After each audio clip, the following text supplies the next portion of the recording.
낭낭님들 안녕하세요. 예, 갑자기 왜 우리를 그렇게 부르지? 하고 예, 조금 낯설 수도 있으실 것 같은데 제가 지난 시간 말미에 말씀을 드렸죠. 우리 이 소용한 입문시나 유튜브 채널 구독자분들을 어떻게 부를까? 요즘에 유행이더라고요. 뭐 유행 따라갈 필요는 꼭 없는 겁니다만은 그래도 구독자 여러분하고 부르는 것보단 조금은 더 친밀한 그리고 약간 우리 공동체라는 느낌을 가지고서 아마도 부르는 것 같은데 저는 처음에는 양떼들이라는 표현을 써볼까? 왜냐면 우리 모두가 다 주의 어린 양이잖아요. 근데 제가 자꾸 이렇게 말하는 주체다 보니까 양떼들 뭐 혹은 양떼님들하고 얘기하다가 혹시 제가 교만해질까봐 나는 마치 목자인 것 같은 착각을 가지게 될까봐 저도 양무리에 속하려면 어떻게 해야 되지 하고 고민을 하다가 낭만 신자라고 한번 불러볼까? 라는 생각도 했었어요. 왜 제가 다른 또 유튜브 채널에서 활동하는 닉네임이 낭만 소용이라고 말씀을 드렸잖아요. 그래서 낭만 소용과 함께 이스라엘의 잃어버린 낭만을 찾아가는 낭만 신자들 이런 의미에서 이 모든 걸 다 합쳐서 낭낭이들이라고 우리가 이야기를 한다면 저도 그 안에 포함이 되는 거니까 예, 우리가 이제 수평적으로 하나의 공동체를 부르는 이름이 되지 않을까 이렇게 생각해서 낭낭이들 혹은 낭낭님들 하고 하려고 했었는데 또 생각을 해보니까요 이렇게 그 운영자들은 들어가 보면 어떤 연령대 분들이 주로 구독을 하시나 하는 걸 알 수 있거든요. 근데 저보다 오히려 연배가 높으신 분들도 꽤 많으시더라고요. 근데 제가 막 낭낭이 막 이렇게 부르는 거는 학생도 아니고 또 너무 무례한 게 아닌가라고 생각을 해서 그럼 낭만 신자라고 낭만 신자님들하고 부를까라고 생각을 했는데 그 댓글에요. 지나가던 비신자분이 나는 비신자지만 이런 방식의 시각에서 성서를 읽어내는 것이 관심이 있어서 들어요 라고 얘기했던 한 분이 자긴 신자는 아닌데요 라고 얘기를 하시는 거예요. 그래서 제가 낭낭이라고 처음에 생각했던 부분에 대한 제안을 또 해주시더라고요. 낭낭이라고 하면 어떠신가요? 라고. 그래서 마침 제가 생각했던 거랑 또 맞기도 하고 그래서 그렇다면 그냥 줄임말로 예, 지나가던 비신자께서도 우리 공동체 안에 또 우리라는 이름 안에 또 포함되실 수 있도록 낭낭이 혹은 낭낭님들 이렇게 불러야겠다 이렇게 생각을 했어요. 예, 뭐 괜찮으시죠? 예, 그럼 우리 다시 한번 인사를 하면서 오늘 본문을 들어가 볼까요? 예, 반갑습니다. 낭낭님들. 예, 이렇게 인사는 반갑게 했는데 오늘 이야기는요. 사실 좀 슬픈 이야기예요. 뭐 계속 뭐 어차피 군 주제 들어오고 난 다음에 그렇게 기쁜 이야기가 많지는 않을 것 같습니다만 이스라엘이 요즘에도 우리가 사는 것도 퍽퍽하고 힘든데 이스라엘 힘든 얘기를 계속 이렇게 우리가 해야겠어요? 유튜브 안에서라도 좀 이스라엘의 낭만이 그나마 희미하게 남아있는 것들 그 이야기만 좀 하면 안 될까요? 이렇게 생각하실 수도 있을 것 같은데 저의 원칙은, 글쎄 원칙이라고 해야 되겠죠? 윤리학자는 어쩔 수 없는 것 같아요. 원칙, 프린시플 이런 것들을 자꾸 찾아가게 되는데 다만 제가 원칙주의자, 뭐 규범주의자, 뭐 바리새인, 율법주의자 이런 게 안 되기를 계속 경계하고 조심하면서 그러면서 물론 나아가야 하겠습니다만 그러나 전 자꾸 원칙을 찾으려고 하는 이유는 이 안에서 우리가 같이 빠져 들어간다기보다는 이 원칙을 붙잡고 동아줄처럼 잡고 우리는 이런 슬픔을 다시 반복하지 않기 위해서 그래서 자꾸 묵상을 하게 되는 것 같습니다. 오늘의 묵상의 이야기는 한마디로 요약할 수 있는 한 구절이 있어요. 지난 시간에 바하사가 기껏 여로보암 이스라엘 10지파가 추대해서 왕이 된 즉 그 최악을 피하기 위해서 찾았던 차악으로서의 여로보암을 겨우겨우 추대해서 그가 왕이 되었는데 그도 여호와 보시기에 행악했기 때문에 평가자에 따르면 그의 아들 나답이 2년차 되던 해에 소위 그 신하였던 바하사에 의해서 완전히 그 왕권이 이제 몰락을 당하고 그래서 겨우 그 바하사 그나마 뭐 차선일지 차악일지 좀 해주면 좋겠는데 그 역시 여로보암의 길을 갔기 때문에 신하인 시므리에 의해서 또다시 이제 찬탈을 당하고 이렇게 계속해서 찬탈당하는 역사가 계속 이어지게 되는데요. 이 이야기가 왕정에서 올라가가지고 왕권 안정을 제대로 못하면 그러면 신하한테 먹힌다. 이게 원칙이진 않겠죠. 물론 그 정치에 있어서는 원칙이 정치술, 정치 전략에 있어서는 그것이 정치적 원칙일 수도 있고 그래서 올라가자마자 강하게 마치 태종처럼요. 왕권을 장악하기 위해서는 어떠어떠한 걸 해라 하는 그런 뭐 계략들이 있을 수 있겠습니다만 여기에서 우리가 성서 묵상을 하면서 해야 되는 건 정치적 원칙이 아니라 신앙인으로서의 삶의 자세 그리고 우리가 한 인간으로서 살아가는 윤리적 자세 이런 것들을 찾아가는 것이기 때문에 그 원칙으로 놓고 보자면 저는 이 원칙의 가장 요약 부분은 열왕기상 16장 34절에 있다라고 생각을 해요. 34절에 보면 이렇게 쓰여 있습니다. 먼저 읽어보겠습니다. 그 시대에 베델 사람 히엘이 여리고를 건축하였는데 그가 그 터를 쌓을 때에 맏아들 아비람을 잃었고 그 성문을 세울 때에 막내 아들 스굽을 잃었으니 여호와께서 눈의 아들 여호수아를 통하여 하신 말씀과 같이 되었더라. 지금 우리가 막 그 왕조가 이렇게 북왕국에서 막 바뀌는 이야기를 하고 있는데 왜 뜬금없이 베델 사람 히엘 이야기가 나오나요? 그게 왜 요약본이라고 말씀하시나요? 라고 물어보실 수도 있고요. 또 하나의 질문이라기보다는 묵상은 여호수아한테 얘기하신 바로 그 이야기가 이렇게 들려졌구나 라고 생각하시면서 하나의 개인사적인 비극, 한 개인 가문의 비극으로 또 묵상하시는 그런 분들도 있으실 거라는 생각이 듭니다. 근데 이게 16장, 열왕기상 16장을 거의 마무리하는 그리고 그 앞에 내용들은 모두가 다 계속해서 아주 짧은 기간 동안에 왕권이 계속 다른 사람에 의해서 찬탈되는 그런 이야기가 쭉 있는 가장 마지막에 하나의 결론처럼 요약처럼 이야기가 들어있거든요. 근데 이 요약에 나오는 인물은요. 계속해서 왕위를 찬탈해 가던 바하사라든가 시므리라든가 오므리 얘기까지 나오는데 오므리라든가 이런 사람들의 이름으로 요약이 되는 게 아니라 뜬금없이 베델 사람 히엘이라는 이름이 나와요. 하지만 이 본문을 가지고도 저는 유추할 수 있어요. 그가 여리고를 건축을 도모한 거죠. 여리고 성은 상대적으로 굉장히 큰 성인데 그가 여리고 성을 건축을 도모했다는 뜻은 무엇을 뜻할까를 금세 저희가 이제껏 배운 것만으로도 충분히 이 역사적 맥락에서 읽어내려갈 수가 있습니다. 댓글에서도 그런 질문을 하신 낭낭님들이 좀 있으셨는데 사사시대는 정말 이상적인 시대인가요? 우리가 찾아야 하는 낭만의 시대인가요? 라고 이야기를 하시는데 사실 그렇진 않습니다.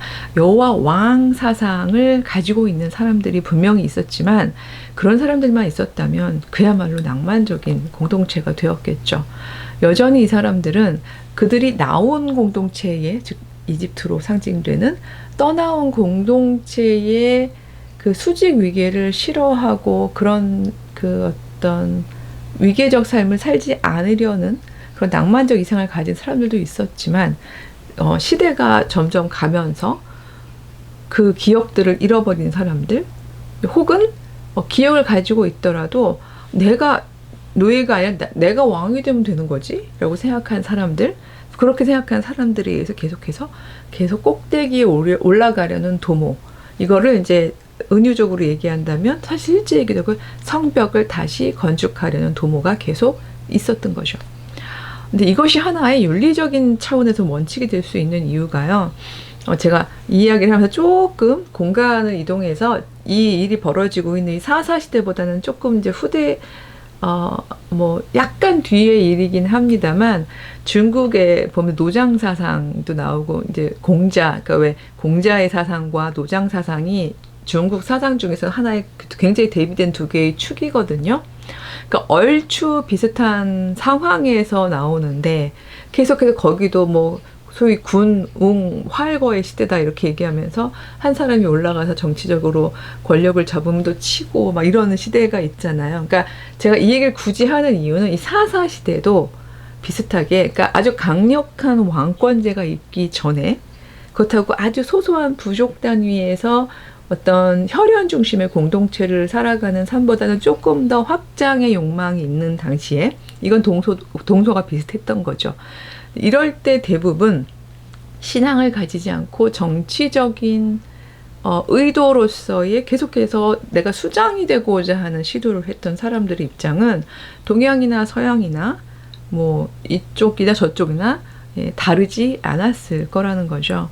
그렇게 해서 끊임없이 계속 올라갔다가 또 신하에 의해서 다시 먹힘을 당하고 또 다시 그 신하가 왕이 됐다가 또 다시 먹힘을 당하고 이런 일들이 계속 일어나고 있는 건데 사사시대도 비슷한 상황인 거예요.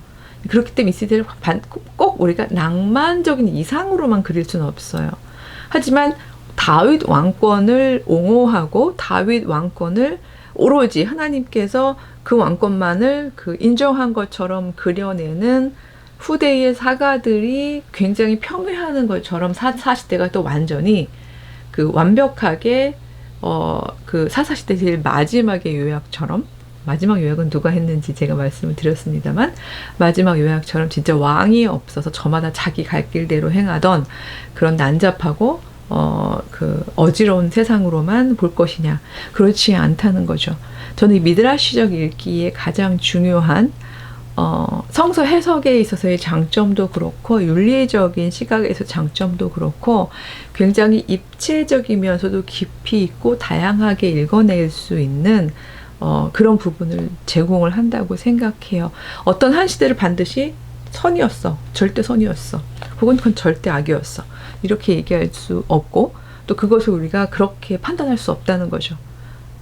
제가 말씀드렸습니다. 이건 상대주의는 아니라고 그랬어요. 그 인간이 어떻게 선하겠어, 이렇게 상대주의적으로 넌 너대로 살아, 난 나대로 살게 하는 상대주의가 아니라 이 안에서도 우리가 끊임없이 마치 모래에서 사금 찾듯이요, 경주를 찾아내는 그런 작업을 함께 애써서 해보자라고 말씀을 드린 건데, 이렇게 끊임없이 아들이 겨우 2번째 해 넘기기도 전에 찬탈당하고 하는 이 비극을 요약하는 바로 이 요약 방식의 이 내용 안에서 만약에 저희가 금찾듯이 경주를 찾아낸다면 적어도 제가 읽어낸 부분은 바로 이 34절로 요약되는, 왜냐하면 히엘에 대해서 여기 길게 묘사되어 있지 않지만 그가 무슨 도모를 했을지 너무 뻔한 거예요. 제가 아마 거의 못 보셨을 것 같은 한 사람을 또 마침 소개해 드리려고 하는데요. 히엘 이름 기억해 두시고요. 그 16장에 보면은요, 21절에 이런 이야기가 나와요. 그때 이스라엘 백성이 둘로 나뉘어 절반은 기낫의 아들 디브니를 따라서 그를 왕으로 삼으려 하고 절반은 오므리를 따랐다라고 되어 있어요.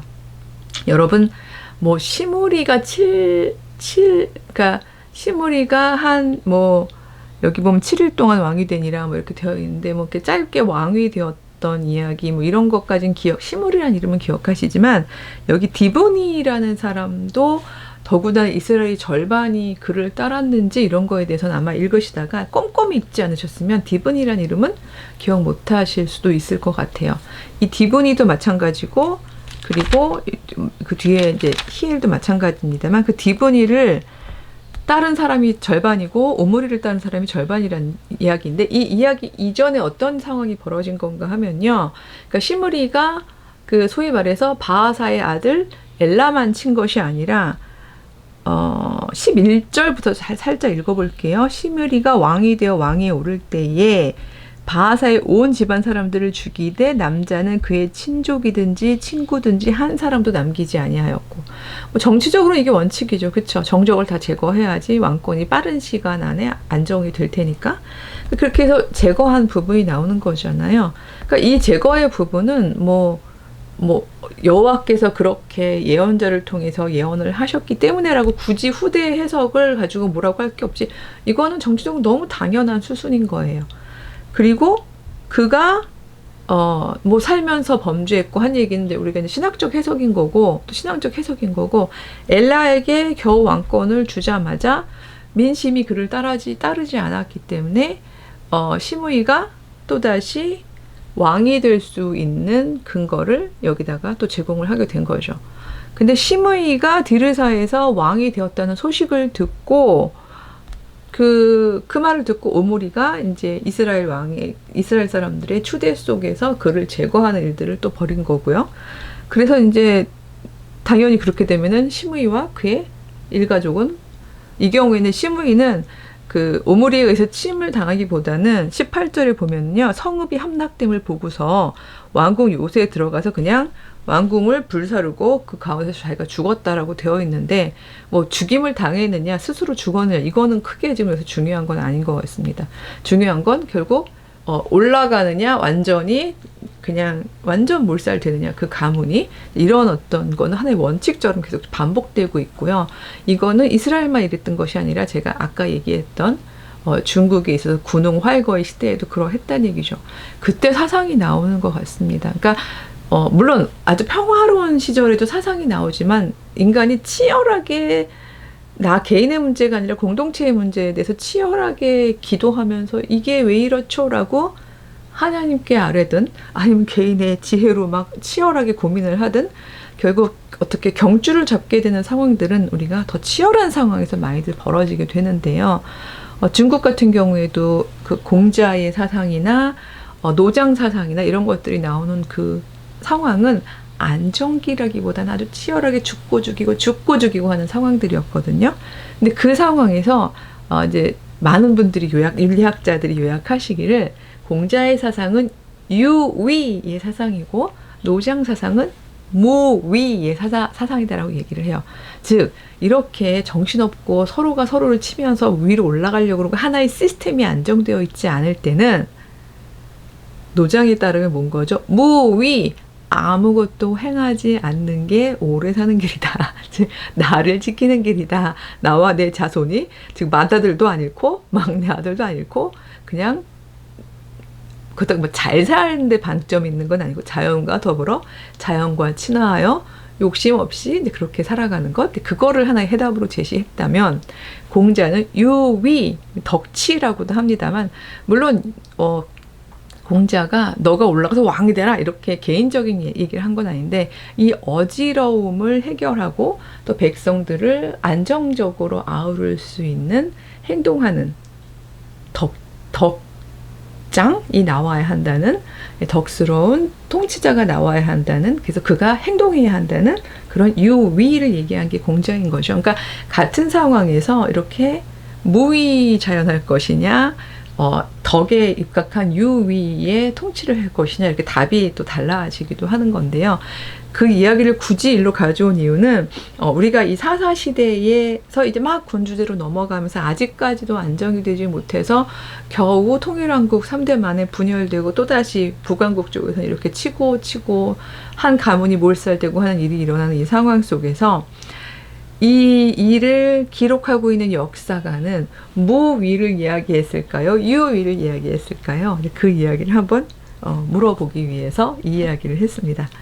예, 무위일까요? 유위일까요? 한번 생각해 보시는 모먼트를 두도록 하고요. 저는 그 이야기를 다음 시간에 이어서 동서양을 이제 막 넘나드나요? 제가 예, 저희 학생들이 좀 힘들어하긴 합니다. 제가 자꾸 넘나들어서. 근데 결국은 인간이 잡아야 하는 경줄은 시간과 공간을 초월해서 보편적이다. 그리고 모두에게 적용된다라고 말씀을 드렸기 때문에 무위일까? 유위일까? 이런 궁금증을 가지시고 예, 한번 다음 시간까지 조금 기다려 보셨으면 좋겠습니다. 예, 그럼 이 더위 다음 주에 만날 때는 조금 꺾일까요? 낭나님들 건강 조심하시고요. 그럼 다음 주에 뵙겠습니다. 안녕.